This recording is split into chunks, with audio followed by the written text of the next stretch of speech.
নারীর চাপ আছে, কিন্তু এবার যানজট হবে না, এটা আমি বলতে পারি। রাজধানীতে এখন যানজট থাকবে না, রাজধানী খালি হয়ে গেছে।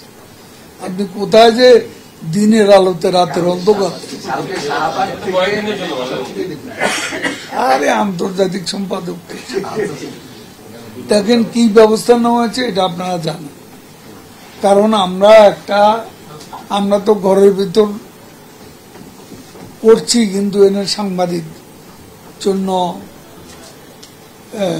পুরো সেশনটাই উন্মুক্ত রাখছে।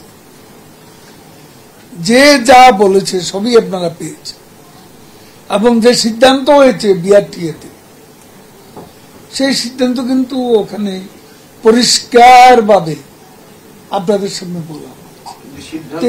প্রস্তুতিকরণ সিদ্ধান্ত হবে, আপনি যানজট হলে সিদ্ধান্ত নিয়ে যদি আপনি প্রশ্ন করতে পারেন, এটা ঈদের পরে প্রশ্ন করবেন। দেখেন কি হয়, নারীর চাপ আছে, কিন্তু এবার যানজট হবে না, এটা আমি বলতে পারি। বলো, এটা হলো ইন্টারন্যাশনাল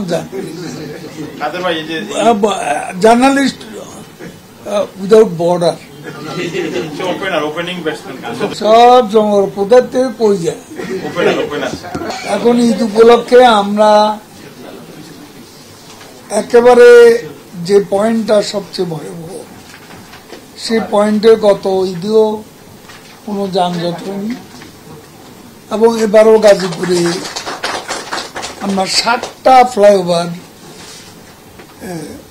কয়েকদিন আগে উন্মুক্ত করে দিয়েছি মাননীয় প্রধানমন্ত্রীর নির্দেশ। তো আজকে আমরা যে উন্মুক্তকরণের প্রোগ্রাম, এটাও আমরা ঈদকে সামনে রেখে ঘরমুখী যাত্রীদের জন্য আমাদের এই কার্যক্রম, এটা যাত্রীদের জন্য মাননীয় প্রধানমন্ত্রীর ঈদ উপহার হিসেবে